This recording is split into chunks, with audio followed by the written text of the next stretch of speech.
Yeah, yeah. Yeah, I'm gonna go with Pac. I'm gonna go with Pac would have did better. Pac. Here's the thing though. Tupac died in 96. The movie didn't happen until we didn't film it until 99. Um, in 99, I was ready for the role. In 96, I wasn't. And nor would I have been considered for the role. If Pac was in the movie, I wouldn't be in the movie. So that's, wouldn't you rather see it with Pac? No, because unless Pac didn't get killed and just stayed alive. But if he didn't get killed, they would have made a movie right away, because it was John Singleton's next yeah that wrote for him. So I wouldn't be in it. It's fun to think of how, here's the thing too. Here's the thing, because casting is so important and everything I believe happens for a reason.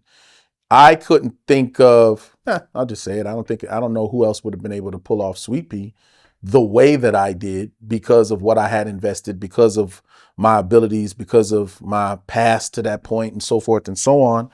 But I think Tyrese was the perfect Jody though, because that's not nice. But in the sense of,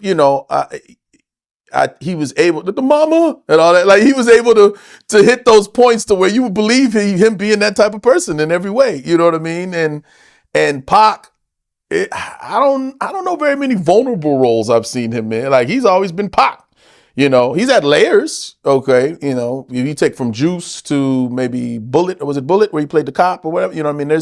He's had different layers, but it's always been Tupac. You know what I'm saying? That type of role. I know him. Even Poetic Justice, he was still that nigga in it. You know what I mean? He had the vulnerable moments with Janet, but still, he was still that guy. You know what I mean? So I don't know if I'd see him having the mentality, especially with what he spoke on and how he, you know what I'm saying? I couldn't see him really being that dude. But as far as an actor, an overall acting ability, then yeah, sure. I would definitely think Tupac. But I think it would have just been different. I think it would have been, the baby boy that's more general. Like, Tyrese's version was a little exaggerated, I think. I'm sure there's some that's dead on who he was. But for the most part, it's like, okay, and he's living with his mama and he's like, mama, and all this. He said mama so much. I was coming from a nigga raised by his mama. It's like, it's not really raised by their mama. They really more. If anything, we more extra because we protect the moms. Like, they just, a black woman can't raise a man. Fuck out of here. We more protective of our mama than anybody else. That's what a lot of real men came from, raised by their mama. Because Pops was out there doing his thing and we had to be the man of the house now. You know what I'm saying? So that mentality, I'm still live with my mama, knock it off. So the